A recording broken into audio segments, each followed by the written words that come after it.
Per contrastare la violenza di genere, dal prossimo anno nelle scuole di Padova e provincia partiranno dei progetti coordinati con le realtà che sul territorio lavorano su questi temi. È da 2 anni che tutte le istituzioni di Padova, dall'Università al Comune, dalla Provincia all'Ufficio Scolastico Territoriale, con l'ULSS, la Camera di Commercio, lavorano insieme per dare una risposta univoca a tutte le scuole e quindi a tutti i ragazzi e ragazzi, il nostro futuro di Padova e provincia. Siamo quindi in grado di entrare in tutte le scuole del Comune e della provincia a partire dalla prima elementare per fornire un'educazione basata sul rispetto e sulla parità, con tanta formazione anche per gli insegnanti e dirigenti scolastici. Tra le associazioni coinvolte anche il Centro Veneto Progetti Donna, che già da anni sviluppa progetti con le scuole. La nostra metodologia ormai è strutturata negli anni di esperienza. Noi entriamo in classe, il primo incontro è dedicato a mettere le basi, quindi ci conosciamo, creiamo interazione insieme a loro e poi iniziamo con le attività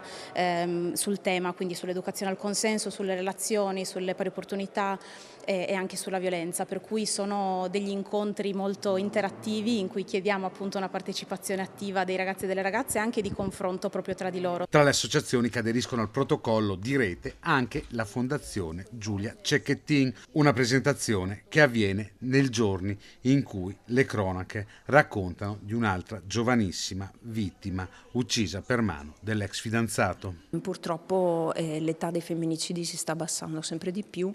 e gli esperti appunto ci dicono che questa incapacità di vedere il mondo dell'altro, di rispettare l'altro, di riuscire a